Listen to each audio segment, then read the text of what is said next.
ማር ገዝተን ስኳር ይሁን ወይስ ደግሞ ንጹህ ብሎ መጠራጠሩ የሁላችንም ስጋት ነው። የምንገዛው ማር ኦሪጂናል መሆኑን ግን እንዴት እናውቃለን?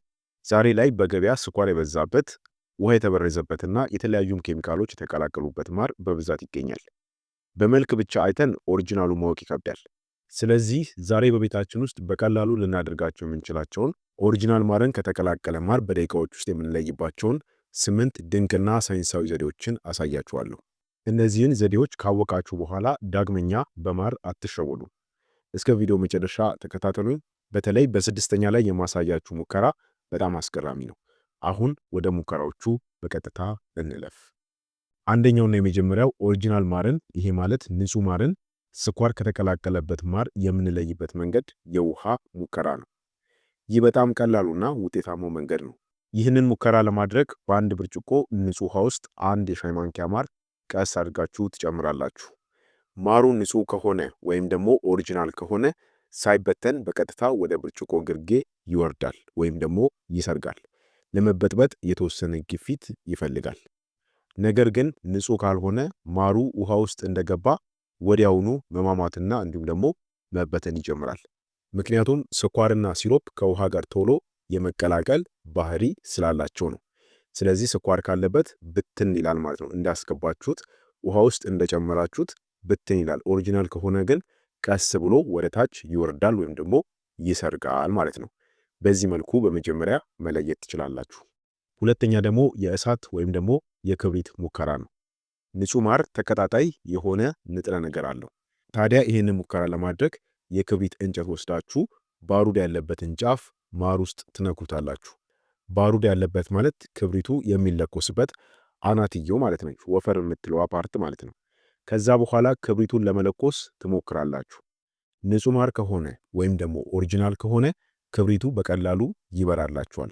በማር ውስጥ ያለው ንጹህነት ክብሪቱ እንዳይጠፋ አያደርገውም። ነገር ግን ኦሪጂናል ካልሆነ ወይም ደግሞ ስኳር ካለበት ክብሪቱ አይበራላችሁም። ምክንያቱም ፎርጅድ ማር ውስጥ እርጥበት ወይም ደግሞ ውሃ ስለሚቀላቀል ባሩዱ እንዲበሰብስ ያደርገዋል ማለት ነው። በተለይ ውሃ ካለበት፣ ይሄ ማለት በውሃ የበዛበት ማር ከሆነ ባሩዱ እንዲበሰብስ ስለሚያደርግ እንዲበራ አያደርገውም። ክብሪቱን አይበራላችሁ ማለት ነው። በዚህ መለየት ትችላላችሁ ማለት ነው። ሌላው ከዚህ ጋር ተያይዞ እሳቱ ላይ ለምሳሌ እሳት ታዘጋጁና በማንኪያ ላይ ንጹህ ማር ከሆነ እሳቱ ላይ ስታደርጉት ምንም አይነት መቃጠል አያሳያችሁም። ነገር ግን ስኳር ያለበት ከሆነ ለምሳሌ ልክ ስኳር እንደሚነደው አይነት ማሩ የሚነድ ይሆናል ማለት ነው። ይሄ ማለት ልክ እንደ ስኳር እንደ አረፋማነት ነገር ደፍቆ የሚነድ ይሆናል ማለት ነው። ይሄ የሚሆነው ንጹህ ማር ካልሆነ ወይም ደግሞ ስኳር ያለበት ከሆነ በዚህም ላይ ቼክ ማድረግ ትችላላችሁ ወይም ደግሞ በዚህም ማረጋገጥ ትችላላችሁ። መጀመሪያ ባልኳችሁ በክብሪቱ አሊያም ደግሞ በሁለተኛ ደግሞ እሳት ላይ አርግታችሁ ሁለቱንም በማንኪያ አርግታችሁ ማለት ነው። እሳት ላይ በሻማ አርግታችሁ እሳቱን ሻማ ማድረግ ትችላላችሁ። ሻማ ላይ አርግታችሁት ቼክ ማድረግም ትችላላችሁ ማለት ነው። ንጹህ ማር ከሆነ ምንም አይነት የመንደድ ነገር አያሳያችሁም።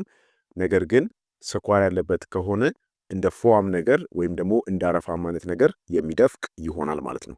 በዚህም ቼክ ማድረግና ማረጋገጥ ይቻላል። ሶስተኛ የአውራ ጣት ሙከራ ዘዴ ነው።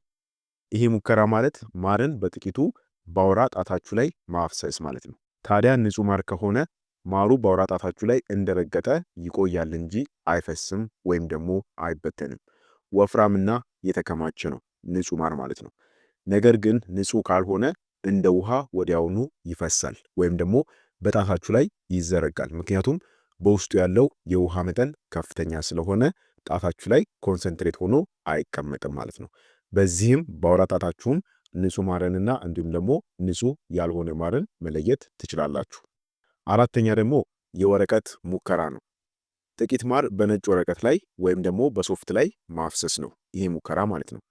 ከዛ በኋላ ኦሪጂናል ከሆነ ወይም ደግሞ ንጹህ ማር ከሆነ ወረቀቱ ማሩን አይመጠውም።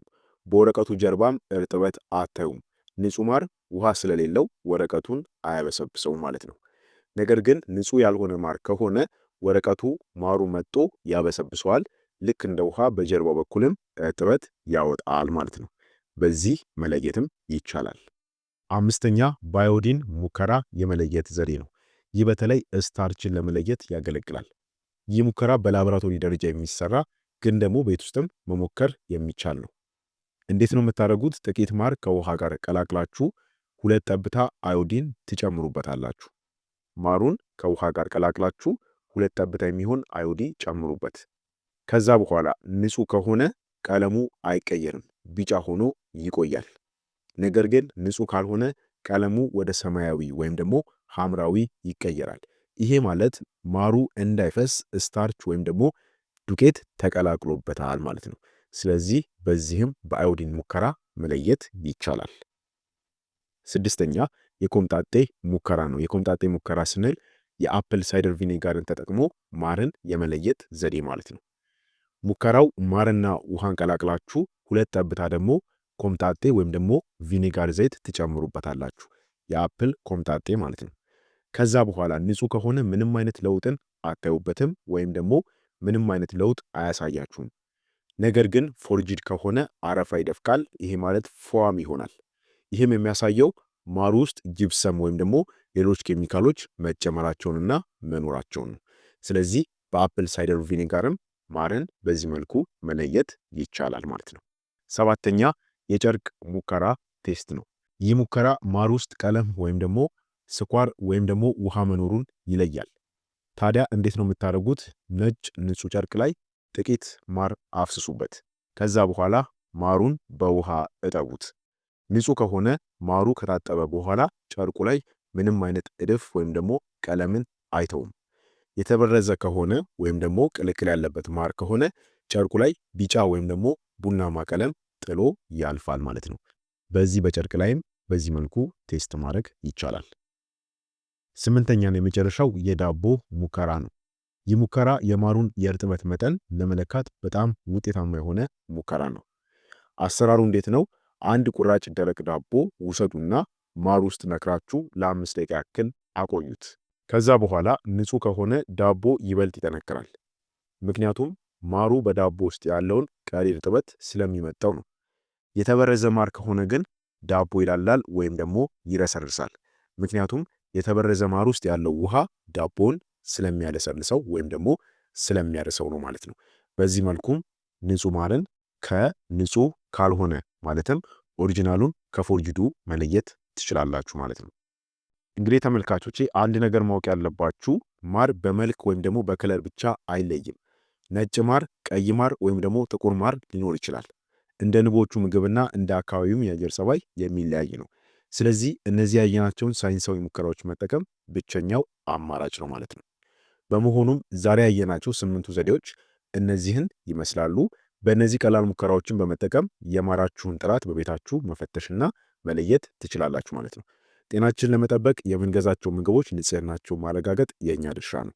እናንተስ ከዚህ ሙከራዎች ውስጥ የትኛውን ሞክራችሁ ታውቃላችሁ? ወይም ደግሞ ሌሎች የምታውቋቸውም ዘዴዎች ካሉ ከታች በኮሜንት መስጫው ላይ ሐሳባችሁን አጋሩኝ። ይሄ ቪዲዮ ጠቃሚ ሆኖ ካገኛችሁት ላይክ ማድረጋችሁን አትርሱ። ለሌሎችም መረጃው አስፈላጊ ነውና እንዲደርሳቸው ሼር አድርጉልኝ። በቀጣይ ደግሞ በሌላ አዲስ የጤና ቪዲዮ የማገኛችሁ ይሆናል። እስከዛው በጤና ቆዩልኝ። ቻው።